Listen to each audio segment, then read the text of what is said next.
இயேசு கிறிஸ்துவின் நாமத்தினாலே மற்றும் நல்ல காலைப்பொழுதிலே உங்களை சந்திப்பதிலே நான் அதிகமாக மகிழ்ச்சி அடைகிறேன். இப்போ நம்ம யாழ்ப்பாண கோட்டையிலே நாம் நின்று கொண்டிருக்கிறோம். தூரத்தில் உங்களுக்கு தெரிவது அந்த காலத்தில் ராஜாக்கள் காலத்தில் கைதிகளை, மரண தண்டனை கைதிகளை தூக்கி ஏற்றக்கூடியதான தூக்கு மரத்தை நீங்கள் பார்க்குறாங்க. தூக்கு மேடையை தான் நீங்கள் பார்த்து கொண்டிருக்கிறீங்க. அதிலிருந்து சாதாரணமாக யாருமே தப்ப முடியாது இல்லைங்களா? இப்படி தான் பைபிளில் நம்ம தானியேல் 3ஆம் அதிகாரத்தில் மரணத்துக்கு நியமிக்கப்பட்டதான 3 பேரை குறித்து நாம் வாசிக்கிறோம். யார்? சாத்ராக், மேஷாக், அபேத்நேகோ என்கிறதான 3 பேரை குறித்து நாம் வாசிக்கிறோம். அவர்கள் ராஜாவினாலே மரணத்திற்கு நியமிக்கப்பட்டவர்கள். ராஜா கடைசி ஒரு தருணத்தை கொடுக்கிறார். நான் மறுபடியும் உங்களுக்கு ஒரு தருணத்தை கொடுக்கிறேன். நீங்கள் இப்பொழுது மரணத்திற்கு நேராக நீங்கள் நின்று கொண்டிருக்கிறீங்க. சாவு கண்ணுக்கு தெரியுது.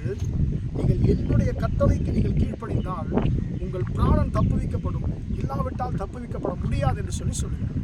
அந்த நேரத்தில் அவர்கள் சொல்லுகிறார்கள், நாங்கள் ஆராதிக்கிற எங்கள் தேவன் எங்களை தப்புவிக்க வல்லவராக இருக்கிறார் என்று சொல்லுகிறார். அன்பான தேவனுடைய பிள்ளைகளே, மரணம் அவர்கள் கண்களுக்கு ஒன்பதாக தெரிந்து கொண்டிருந்தது. 7 மடங்கு அக்கினி சூளை ராஜாவின் கட்டளைக்கு கீழ்ப்படிந்தால் கர்த்தரை துக்கப்படுத்துவதாய் ஆகிவிடும். கர்த்தரை சந்தோஷப்படுத்தினால் இப்படி உயிரை இழக்க வேண்டிய ஒரு சூழ்நிலை இருக்கும்.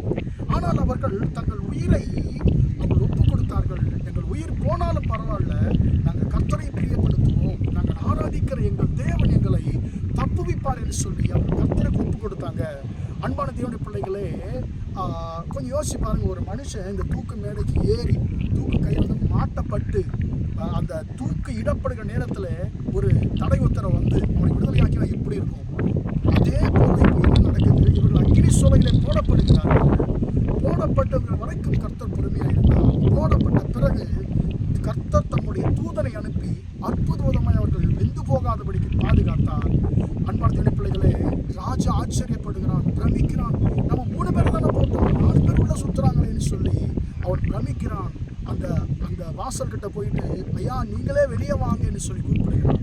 அவர்கள் வெளியே வந்த பொழுது அவர்களுக்கு ஒரு சின்ன ஒரு அபாயம் கூட ஏற்படாதபடிக்கு, அவருடைய உடல், அவருடைய வஸ்திரங்கள் கூட கருகி போகாதபடிக்கு கர்த்தர் பாதுகாத்தார். அன்பான தேவனுடைய பிள்ளைகளே, நம்முடைய கர்த்தர் மரண வாசல்களிலிருந்து நம்மை தூக்கி விடுகிறது. நீங்கள் ஆராதிக்கிற உங்கள் தேவன் எல்லாவற்றிலும் நிச்சயமாய் உங்களை தப்புவிப்பார்.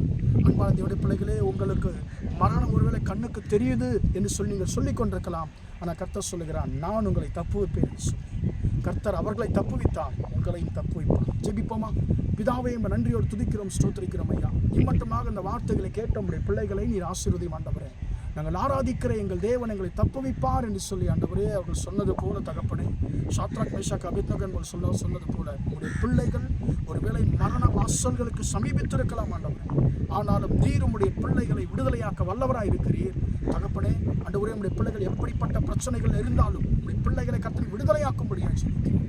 உம்முடைய பிள்ளைகளுக்கு அற்புதம் செய்யும். இந்த நாள் முழுவதும் உம்முடைய கரம் இருந்து நடத்தட்டும். இயேசு நாமத்தில் ஒப்பு கொடுத்து ஜெபிக்கிறேன், ஜீவனுள்ள நல்ல பிதாவே. ஆமென், ஆமென். பிரியமானவர்களே, கர்த்தர் உங்களை ஆசீர்வதிப்பாராக. Praise the Lord, praise the Lord.